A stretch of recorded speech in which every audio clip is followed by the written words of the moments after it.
G'day guys, I'm Aaron and this is Building Stuff Australia, and thanks for joining us.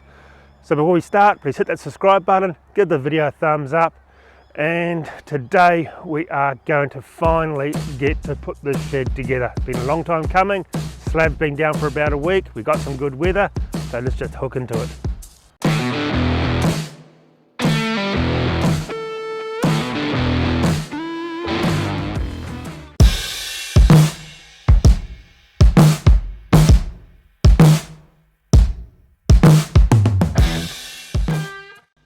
The first things we got to build are the roof trusses. So this is pretty important to get them matched up so they all stay in line and your roof is not turning into a bit of a wave.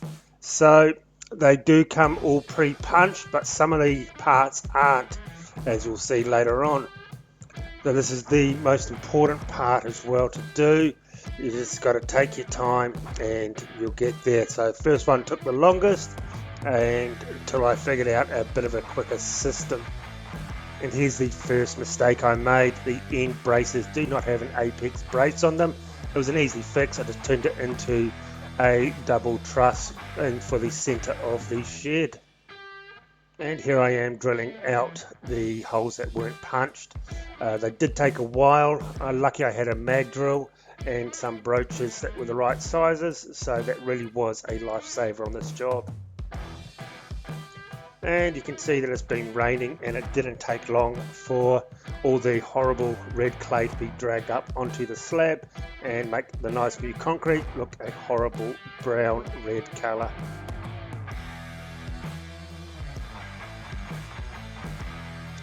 And I'm very lucky that I had some great friends that came over and helped me on this project. It's definitely not a one-man job, and so the first mate to come over was mate Nick here, and he was a great help helping me build the trusses. So I used the trusses as a template, so I just built one on top of each other and made sure they all lined up. So by the time we actually put these up, I was extremely happy to find out that there was only 5 mils of difference between the front of the shed and the back of the shed over 18 meters.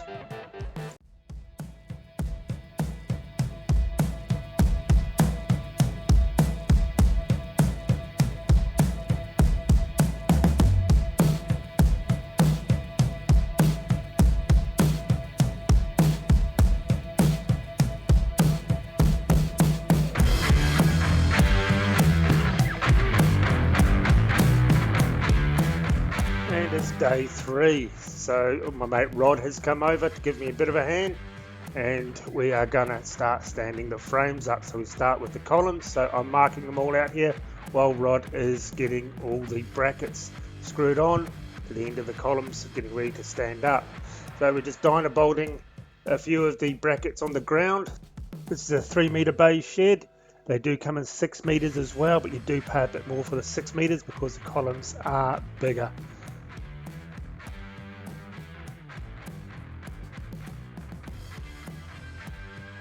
And I'm just running a few string lines here to make sure there is no bows in the wall.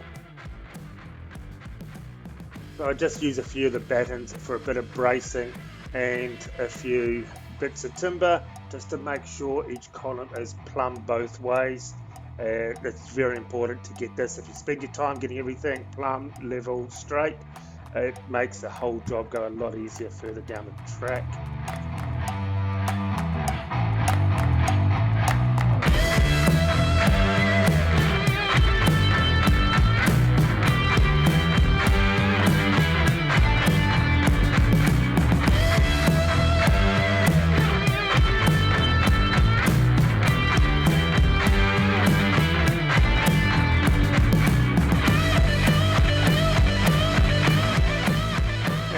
Time to put the battens on. This is probably the most tedious part there is to do.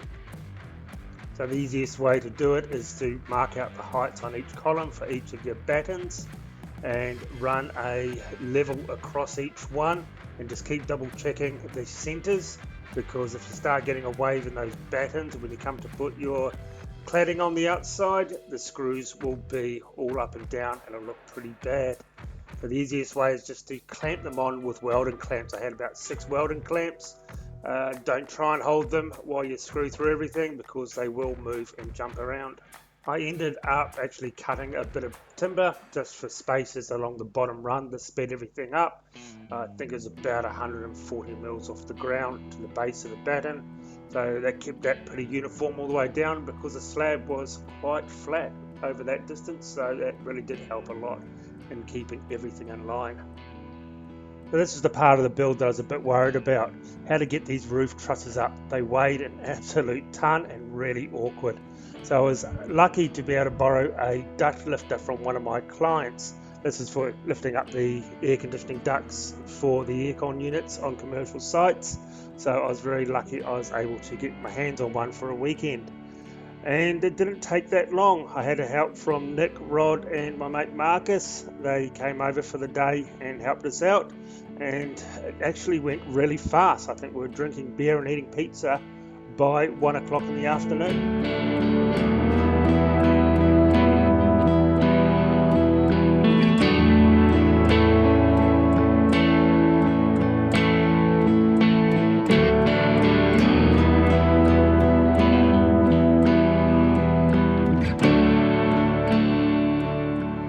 As we went along, we put a couple of roof battens on just to make sure everything stayed in place.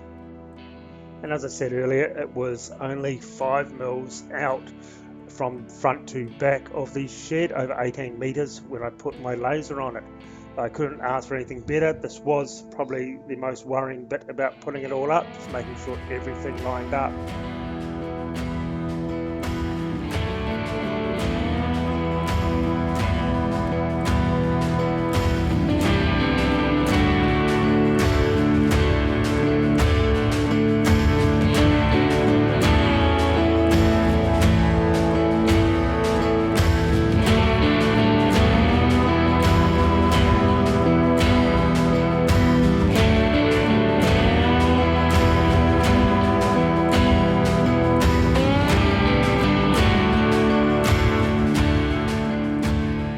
As you can see, I didn't put the wall battens all the way to the top because I needed a bit of wiggle room for those roof trusses to get in.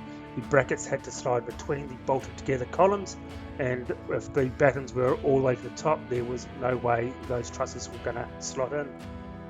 Running the roof battens are pretty straightforward. The main thing is to get them perfectly straight.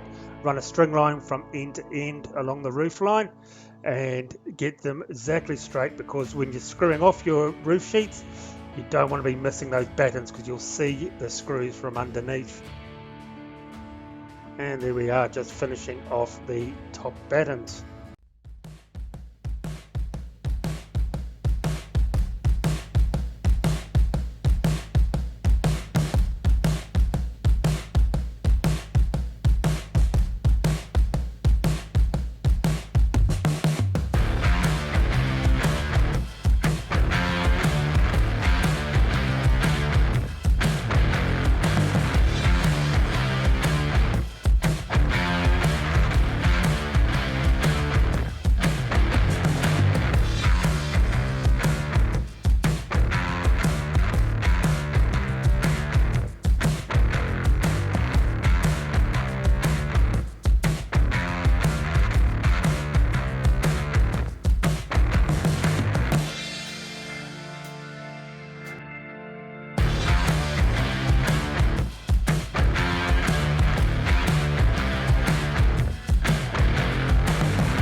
And with the sides and the roof all framed up, it's just a matter of finishing off the two ends and framing out for the two garage doors. There'll be one 3-metre door on the front and the back, so I can drive in one side and out the other.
Okay guys, ran into a bit of problem here.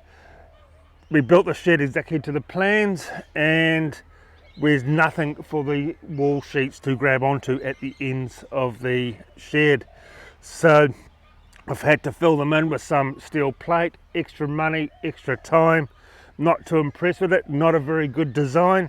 They should have set these purlings back about 64 mils and the battens run straight across like they do on the side walls. So a bit of a shame, extra time and money, but I just got to be done. I want to do it right, and you got to have fixings on the end here.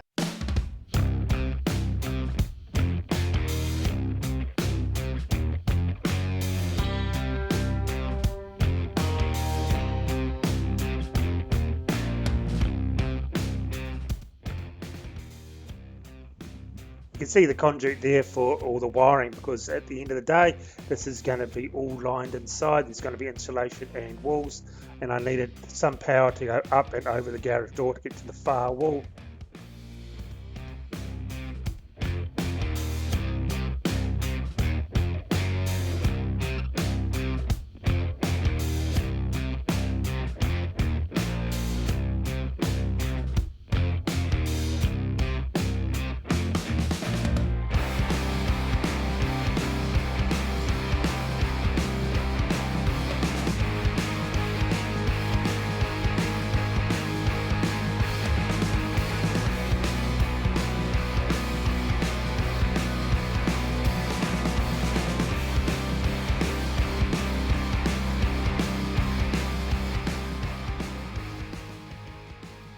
With it finally framed up, I thought I'd give the slab a good pressure wash and a clean up to get all that clay off it and make it looking all good before we started the cladding.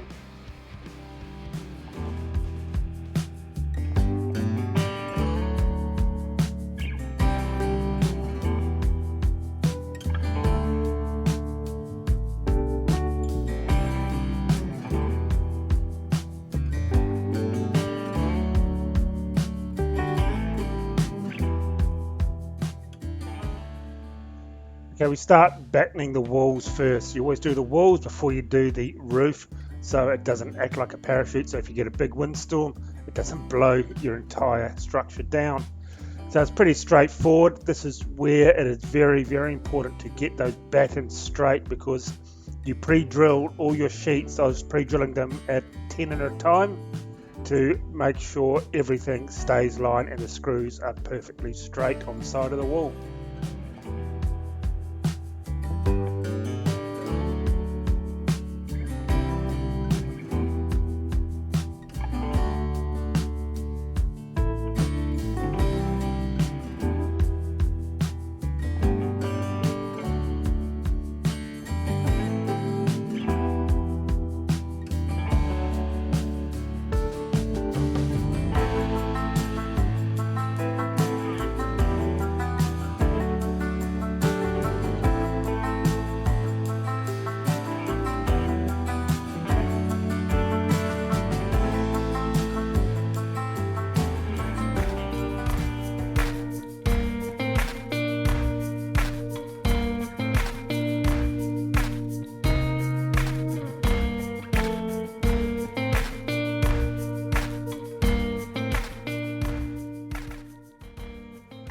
I framed up for the door. As I got to it, I just wanted the full sheet to fall on the side of the door, so there was less cutting to do.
So you'll see the top batten was moved up because there was a bit of a dispute and a bit of a mistake made and then between the measuring and the drilling of the holes. So we had to move the batten up because the holes were in the wrong place. I think this will be an argument for years to come who actually made the mistake.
So I know some of you are not going to like what I'm doing here, but I'm cutting the sheets away with the angle grinder.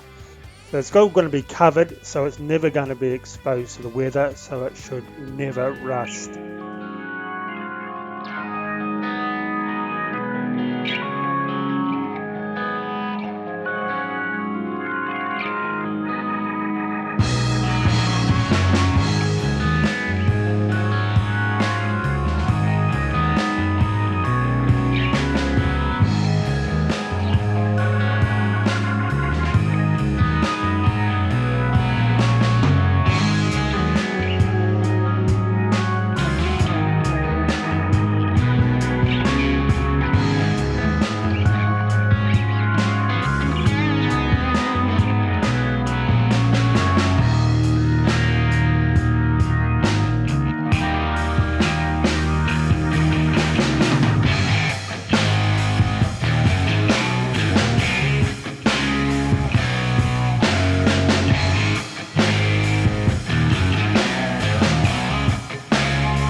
So when it came to doing the roof, I got in Joel. He's a young carpenter. He's put many a roof on, and we had to get this done all in one day because that insulation there does not like to get wet, and we are getting a few storms.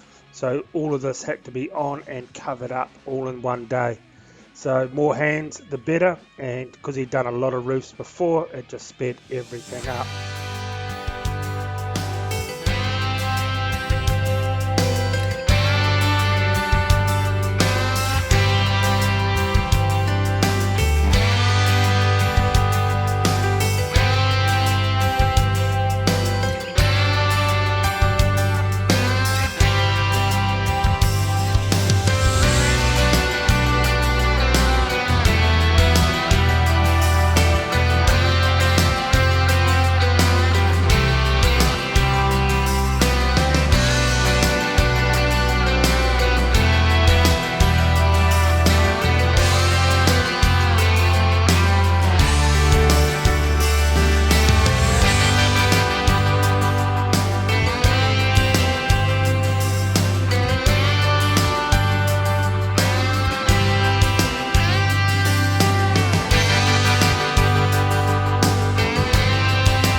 Just finished the roof in the nick of time. The rain came in during the night and it is still raining. Okay, I do need a garage door on, but there is no leaks anywhere, which I'm really happy about. I don't even have the guttering on yet. That was meant to be today's job. The guttering's pretty straightforward. I just worked out a full of 40 mils over the 18 meters, ran a string line, spaced out the clips, and it just all clips together and screws off. I won't be putting all the down piping on and the water tank in until all the landscaping and the driveways installed.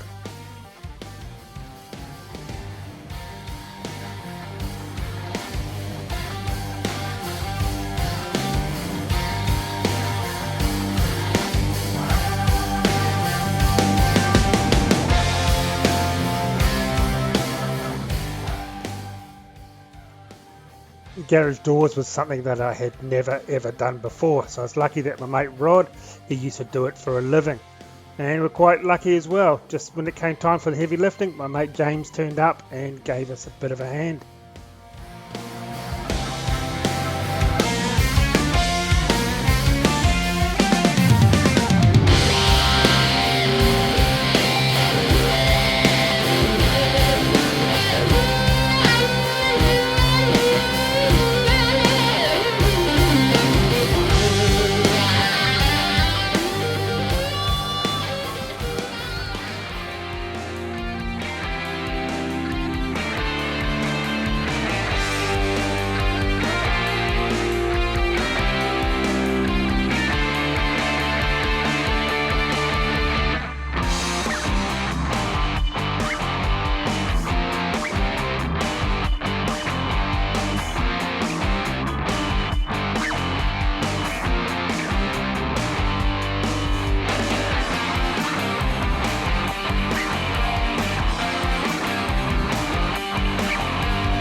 Then it's just a matter of finishing off the guttering and the trim around the doors and just tidying a few small things up.